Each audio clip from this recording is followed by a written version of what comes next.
What is going on, guys? Welcome back to my channel. I'm doing good. I hope you're doing good. I promise this is a different shirt than my last video. I just have a ton of these shirts.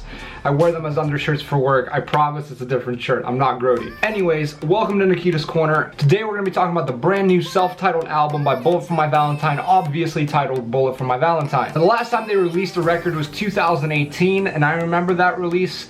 And a lot has happened since 2018. We had a pandemic, we had a bunch of other shit happen. So I'm gonna try to keep this review short and sweet and to the point so you can go listen to it yourself if you haven't already. The album has 10 songs on it with a runtime of about 48 minutes. As Bullet for My Valentine has said prior to the release, this was supposed to be a heavier record, you know, a more aggressive sound, a reinvention of who they are, you know, whatever, all the stuff that bands say. Now the question is, did they own up to it? And the answer is yes. This is definitely a much more aggressive record than Gravity. You know, it hits hard. If I dare say so myself, it slaps. It's a lot of the stuff that we didn't get on Gravity.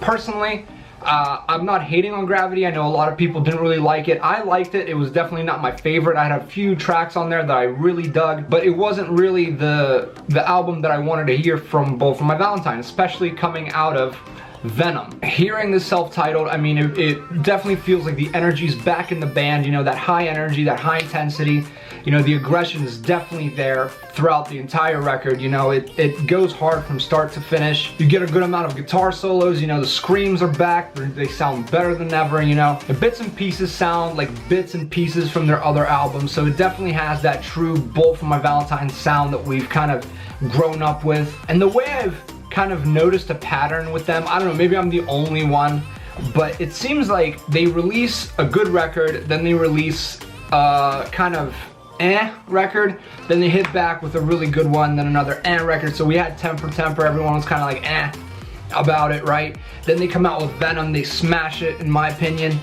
and then they come out with Gravity and everyone's kind of like and then they come out with this, which again is just balls to the wall heavy, you know. In comparison to Gravity, there are slower parts of Gravity that I kind of enjoyed, like Breathe Underwater. I really dug that song, you know, kind of the slower, more so acoustic based songs. I think Bullet for My Valentine does a great job at those songs. I think they capture that low tempo, low tone very well. They deliver on those songs in my opinion, but they did hold up to their promise. They did deliver a heavier, more aggressive record. You hear it from start to finish. I know I keep saying that, but for real. And in my previous review when I was talking about Black Veil Bride, I feel like if they had this kind of production on their record, it would have made the record generally sound better, like just sound better. There's my dog. There's my dog. I apologize. To give it a rating, I would definitely buy it on vinyl, especially if you're a Bullet fan. You know, this is gonna appease you, especially if you didn't like Gravity. This is gonna, you know, bring you back. The last thing I have to kind of say about this record and about Bullet in general, you know, a lot of bands from their time, you know, like Asking Alexandria, Bring Their Eyes, and like A Day to Remember, forget their old sound. You know, they release a couple records, they hate their stuff, and then they release softer music, they reinvent themselves, they go softer, they release, you know, more radio-friendly music. There's nothing wrong with that, but I don't get why bands think that staying heavy is bad, that it's like the same thing. When we have countless bands making heavy music still and making it sound good. You know what I mean? We have Slipknot, by the way, review of that coming soon, have been heavy their entire careers. They've been a band for 20 plus years, you know? You have Devil Wears Prada that just dropped Sacrifice and the Zombie 2 EP. Heavy as shit, sounds great, you know? We have bands like Bullet for My Valentine that release music that sounds good and heavy, and they have the heavy elements. They have that sound. Architects, you know? Bands that consistently stay heavy. August Burns Red, another one. You know? All these bands release heavy music and they evolve, and then it still sounds good. Like, I don't get why, like, in order to sound better or to grow up, it means to release less heavy music. I don't get why heavy equals immature and, you know, bad. It's just a trend that I notice, you know what I mean? Bands are like, oh yeah, we're not releasing that kind of shit anymore. We grew up. Or like, we're a different band.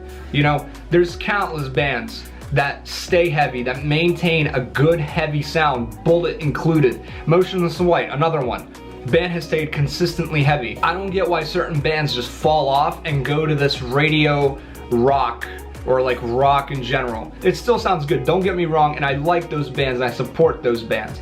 But it's just like, it seems a little bit unfair to leave what made you who you are as a band behind. You know, capitalize on the new shit that you're making and like just completely forget about your original fan base. I don't know, that's a little bit of a rant and that's not really part of the review, but my whole point is that Bullet for My Valentine still maintains that heavy sound that made them who they are, still sounds good, and they're doing a great job at it. And I just wish that more bands would see that and do the same, you know what I mean? Or at least do some kind of mix, you know what I'm saying? Let me know down below what you thought about the record. I personally enjoyed it. Like I said, vinyl, purchase it. And if you like what you see here and you want to see more, feel free to subscribe, hit that notification bell down below. And I will see you guys really soon, probably tomorrow with that Slipknot review. So I'll see you then. Take care. Have a good day.